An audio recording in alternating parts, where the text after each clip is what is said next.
This is one of the deceased Hummers, the H3. And it is, you'll notice, a pretty sizable car. However, if you mourn its passing, don't worry, because happily you can now buy something a bit bigger.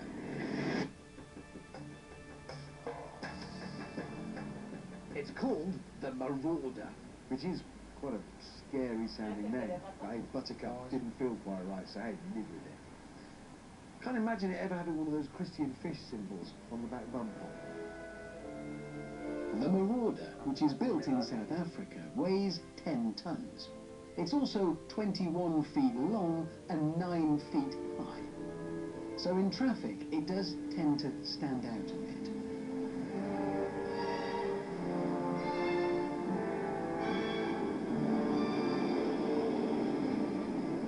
Oh, don't people get out of your way, don't they?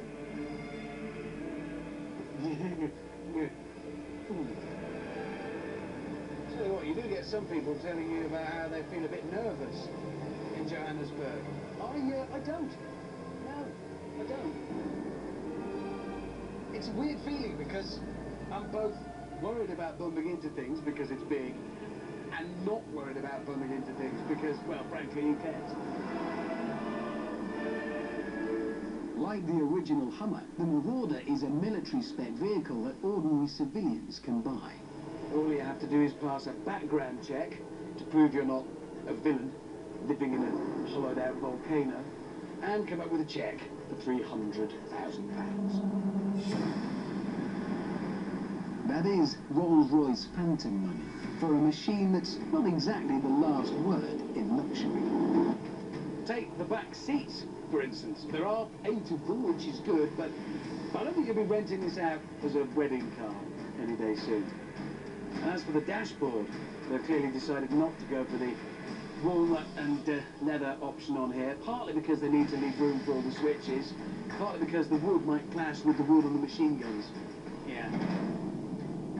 However, the Marauder does compensate in other areas. Take this annoying slow traffic that I'm stuck in now. Normally, this is where you need some expensive sat-nav system to give you alternative routes. The Marauder doesn't need sat-nav.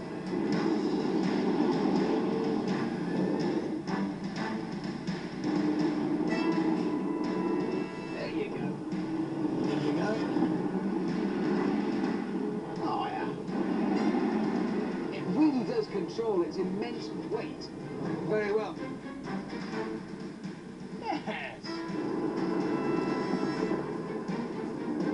This is like off-roading quite a large building. Right, now. Oh, that gap's big enough. It is now.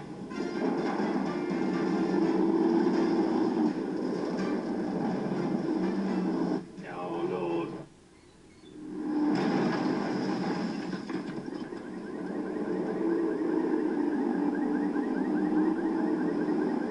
This is a good town car.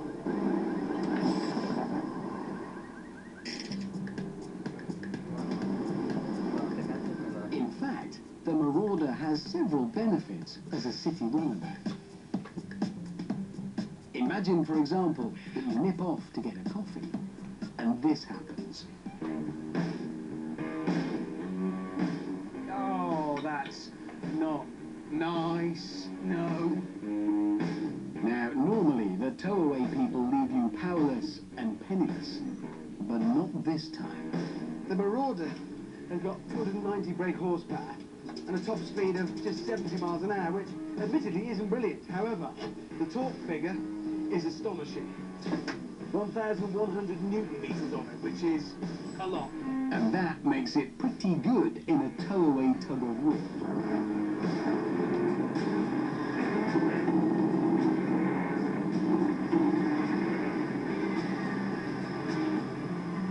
We're going this way.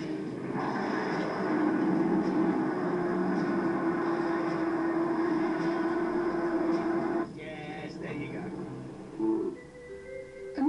everyday irritation. Popping into the supermarket and coming out to find yourself blocked in. Again, no problem for the Marauder thanks to its vertical climbing system. No range, four-wheel drive, diff lock, in drive, handbrake off.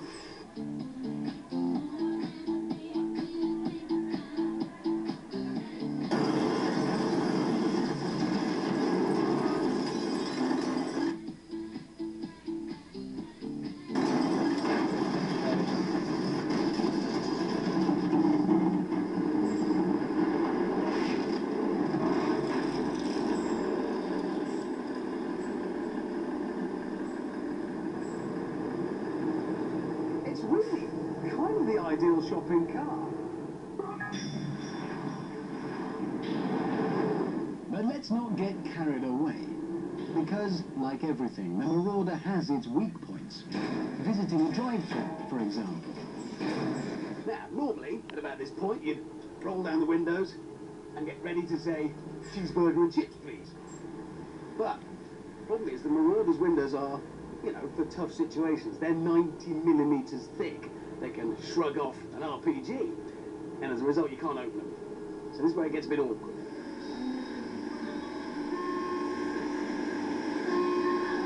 Good morning, can I take your order, please? Hello? If you're there, I'd like a cheeseburger and some chips, please. This isn't a wider situation, don't be alarmed. But the real problem comes when you drive around to collect your order. Right. Don't be alarmed, I'm not shooting.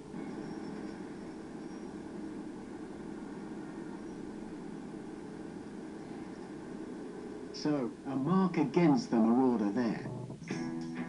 And if you happen to visit a safari park, you might find that the windscreen wipers aren't that tough. But is this the only weak spot? Let's see.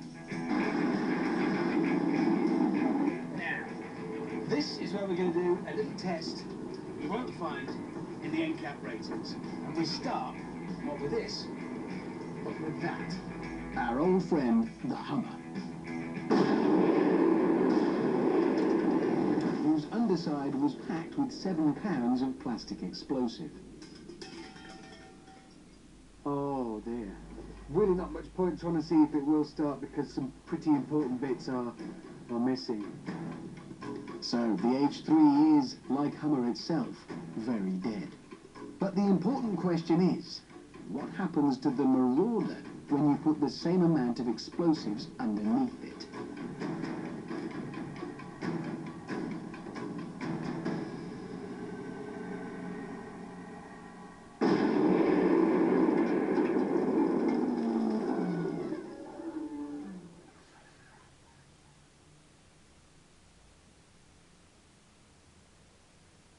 Right, well clearly what's happened here is there was a fight between the Marauder and the Earth. And the Earth lost, and the explosion has just dug a big hole.